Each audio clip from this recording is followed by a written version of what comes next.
Welcome to Gapology Radio with your hosts Mark Tinas and Brian Brokoff, authors of the leadership development books Gapology, IMBAR, and Speed of Purpose.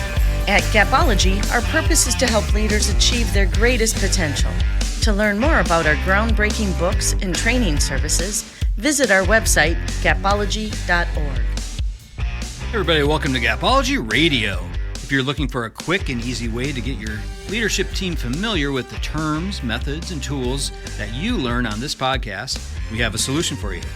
Our video-based e-learning course on udemy.com provides a total of 1 hour of video content and a short activity at the end of each GAP section.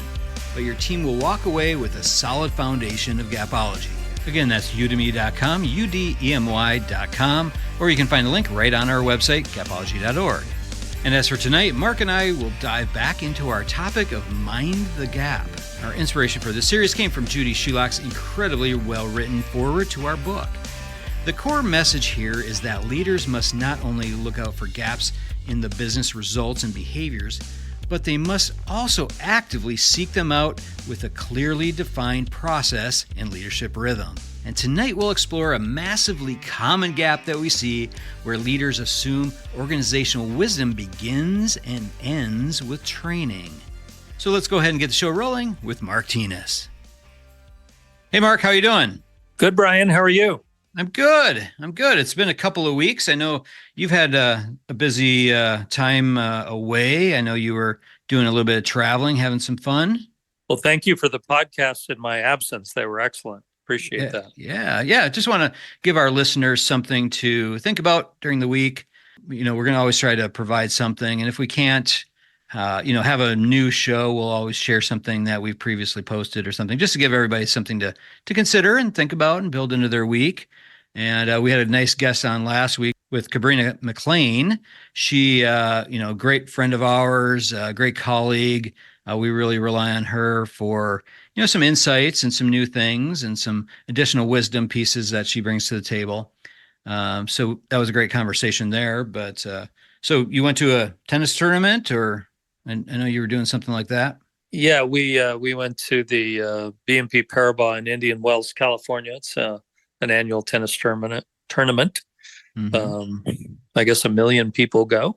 Oh, so wow. Oh my gosh. We were among those, and it's more of a family get together. It was great. We had a great time. Got to watch some tennis, some awesome tennis. Got to play some tennis, and do some hiking and hang out with the kids and their grandkids. Yeah, well, that's excellent. That's awesome. Yeah, I think we always need a little time away to just kind of decompress and clear our heads a bit. I think that's great. Yeah, very much so. Yeah. Maybe mine's next. I need to do that. But I think tonight will be a really interesting topic to transition. A couple of weeks ago, we started talking about Mind the Gap, which is a topic we introduced a couple of weeks ago. And I thought it'd be interesting to look at some other gapology elements through that same lens. I think oftentimes businesses, leaders, and so forth do not necessarily ignore, but they're not looking for gaps in other areas. And I think there's just an opportunity for us to talk through a few of these things over the next couple of weeks. And tonight, we're going to talk through training versus wisdom. So it's two different things. Obviously, training in general, we're trying to start to build knowledge and skills with our team members. But how do we create wisdom with them?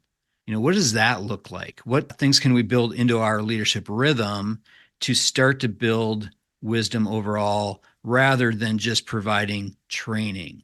So I thought that'd be an interesting topic, Mark, and I know you've got some notes on that. I love that, but you're getting way ahead of me. Oh, okay.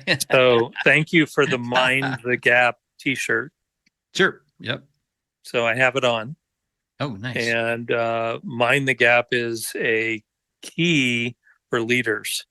They need to be aware that there likely is a gap. Certainly when there's a gap in results, there's a gap in behavior, and they need to mind the gap. And of course, it comes from the London, I guess it's the subway system. Right. Is that? I just haven't been there. I apologize. Planning on going. But I thought we invented mind the gap conversation. I didn't realize that the subway was shouting that out, in advance of us in London. Mhm. But it is a key behavior for leaders. Mind the gap. Be aware that there is a gap. And again, this MIND, mind the gap, and discover it, figure it out, and therefore you can close it. So in what you're describing is there is a big gap between training and organizational wisdom. They are not the same thing. Training may not lead to organizational wisdom, so we don't want to fool ourselves. But it is certainly an area where mind the gap applies. How's that sound? Mhm. Yeah, no, I think that's excellent. Yeah, oftentimes we do think training solves everything. We train people and then we set them loose and they, start doing their job, and we just kind of assume that they got what they needed in training. And Well, they got the that's training, rarely Brian. What are you talking about? They got the training. I know they completed it. right, and that's rarely the case. And, does that get you to the behaviors you're really looking for Right. as an organization? Yeah. So do you have some tips for us? Yeah. So organizational wisdom is, training is an element of that, but organizational wisdom, which is an incredible level to achieve, is really created by a teaching culture. And ideally, leaders teach. So in an organization where leaders view their role as teachers, and they spend most of their time, I'm not kidding, most of their time teaching, organizational wisdom can truly be achieved. And training is certainly an element that's important. It's part of it. It's got to be ongoing, but it does not necessarily achieve organizational wisdom. So you need to look at this differently. And have you created a teaching culture? Are you a teacher as a leader?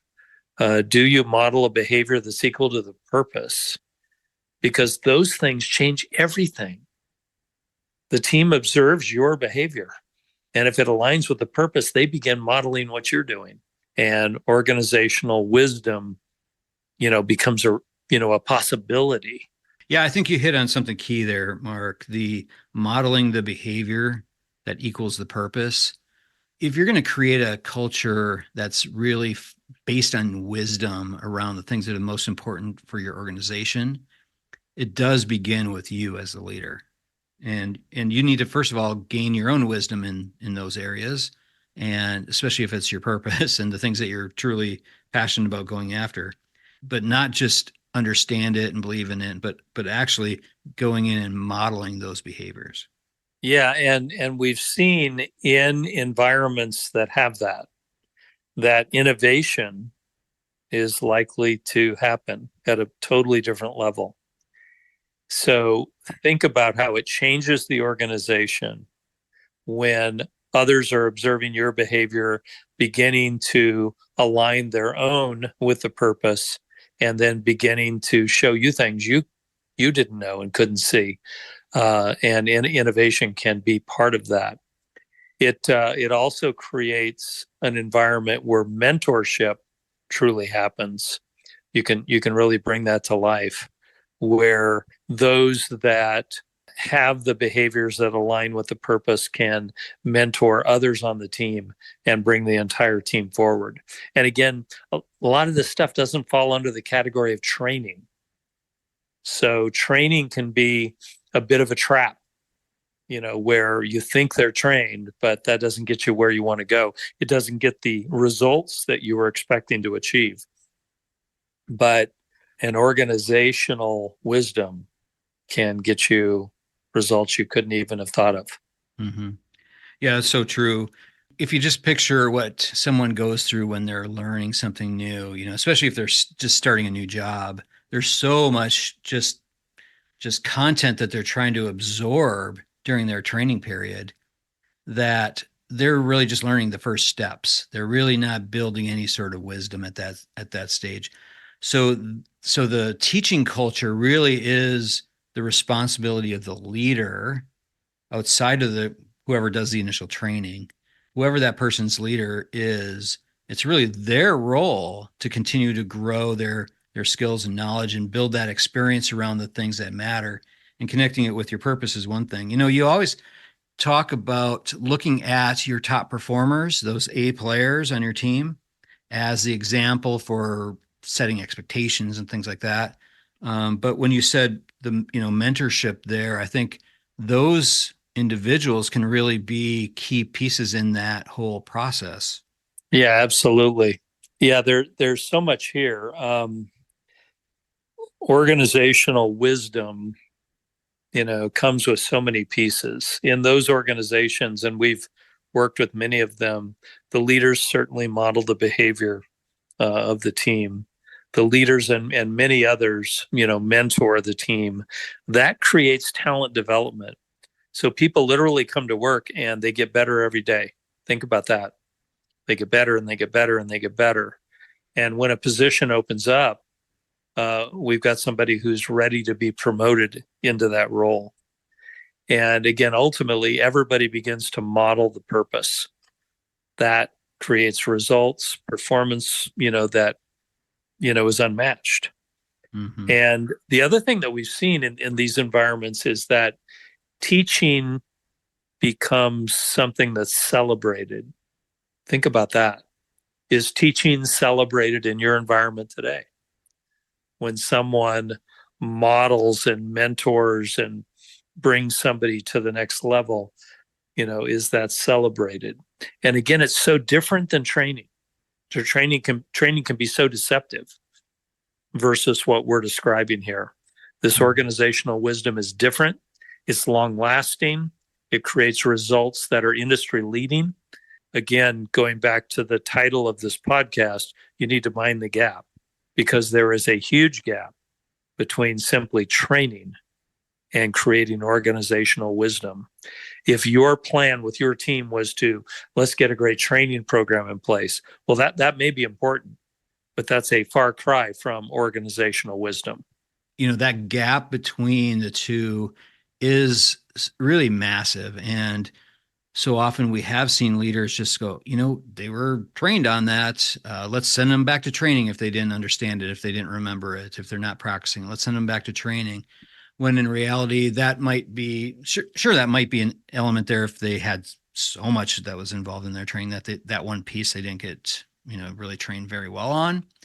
But when you look at the overall performance of the individual, if you're trying to build wisdom for that individual and your team in general, you need to look at things beyond just that initial training course or program or whatever that they went through.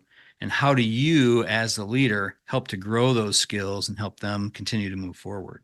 Yeah, we're certainly not saying training is not important. It's important. Right. It does not in and of itself create organizational wisdom. When you look at the habit ladder, which we talk about all the time, training is certainly an element of the habit ladder. So you have to think this through. The other thing that's critical here is in the organizations that Brian and I have worked with, many of them, if not most of them, had not considered how to achieve organizational wisdom. So if you as a leader today in your organization, in your team, consider organizational wisdom as a top priority and figure out how to go after it, it can be huge, not only for your career, but for the organization. It can change everything. It can change people's lives. And again, it will not be achieved through training. It's different than that. Mm-hmm. Yeah, Mark, and in Gapology, for our listeners out there, if you haven't read this part, we talk about something that we call the teaching organization pyramid. And I think there's some great clues here to think about when trying to create organizational wisdom. And just to walk everybody through it, you need to start by making teaching of value in your organization. That's the base of the pyramid. Formally value it. That creates the next layer on the pyramid, which is learning, thinking, and insight within the whole team. And really, this is the independent and interdependent learning, thinking, and insight where everyone really grows together. And that creates the next layer, which is behavior change. Once everyone's growing together, they'll behave and execute at a much higher level, which then creates the next layer, which is improved execution.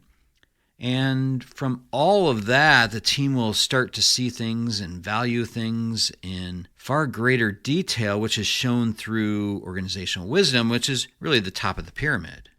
So, look at your leadership rhythm, look at how you're building teaching into your organization. There needs to be ongoing teaching to grow skills with feedback. So it's really an important part of that teaching culture that you have some sort of mechanism for feedback. Yeah, so true. So true. So one other item, if I can bring it up here, Brian, that really compromises organizational wisdom is remote work. So in today's work environment, many people work from home, and that may well compromise organizational wisdom because it compromises modeling of the behavior, potentially the observation of the leader modeling the behavior. It may compromise feedback, ongoing feedback on behavior. It may really compromise organizational wisdom. So you've got to figure it out. I've listened over the last couple of weeks to a couple of CEOs who were saying, hey, we're coming back to the office. Mm-hmm. And again, they specifically spoke of collaboration suffering, innovation suffering.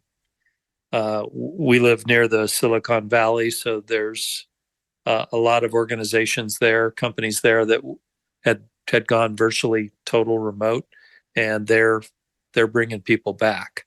And again, if you really look at the root of why they're bringing people back, it's to achieve organizational wisdom. Yeah. Think about well it. said. Yeah. Isn't that right? Yeah. I hadn't considered that part. They always talk about collaboration. You hear that all the time, but I hadn't thought about it through the lens of wisdom. It is far more difficult to do this piece remotely. I think it can be done, but it takes a leader who really has a very clear leadership rhythm, very clear focus around building wisdom. You really have to be even better at this stuff if you lead a remote workforce. Yeah, I mean, can wisdom be achieved on Zoom? Probably not at the same level. Think about it. Yeah. Think about what suffers. We mentioned collaboration. We mentioned innovation. What about role modeling in the workplace? It likely suffers. You could role model a good Zoom call, but it's just different than being in person. And the skill level to conduct a meeting in person is quite different. Mm-hmm. And when a leader models the behavior that equals the purpose live, with the team, it's game changing. So there are significant drawbacks to remote work that challenge organizational wisdom. So just something to think about. But again, as a leader, what's your plan? How do you achieve organizational wisdom? When you do, you will remember this day and remember that we discussed this and that it was career changing and again, potentially industry changing. Use the things we talked about tonight because they do matter. Yeah. Those were my notes, Brian. Yeah. And I like what you said there. What's your plan? That's a great question. In fact, I put a little star by it. I think that could be a series, because with a lot of these things, we talk about it. We provide tips, each week we provide some sort of tips. We have our books. We have all these resources for people. In the end, it's got to come down to you. So what are you taking away from the things that we talk about here? What are you taking away from the things that you learn day to day in your role when you're looking at the different gaps that you're experiencing? How do you mine those gaps? And and a great way to look at it is, what's going to be my plan? What am I going to do? Gapology is all about leading teams to action. So this is just a great call to action for our listeners out there. What is your plan? This is awesome because it's big. Again, career changing, potentially life changing for many. And again, we're telling you, you may not have a plan. We know that from the leaders that we've met with. What is your plan to achieve organizational wisdom? You need to get there, and you will celebrate this podcast at some point. Yes. If not tomorrow when it's posted. Yes. Or whenever. Well, and let us know. Let us know if this one is meaningful for you. What you took away from it, how you're going to execute at a much different level around this. And we do have a couple other topics that we'll be exploring in the coming weeks around minding the gap. I've got a list here that I think will be some interesting conversations. So stay tuned for that. I can't wait, and I love wearing this T-shirt. I just feel so good. Well, good. Is it comfy? Yeah, and it just represents what I believe in. So yeah, for sure. Well, nice job tonight, Mark. Same to you, Brian. Thank you. We'll talk to you later. Bye. All right, that'll do it from here. For more information on Gapology, head on over to our website, gapology.org. Everyone have a fantastic week. Talk to you soon. This has been a Gapology Institute production. Visit us at gapology.org.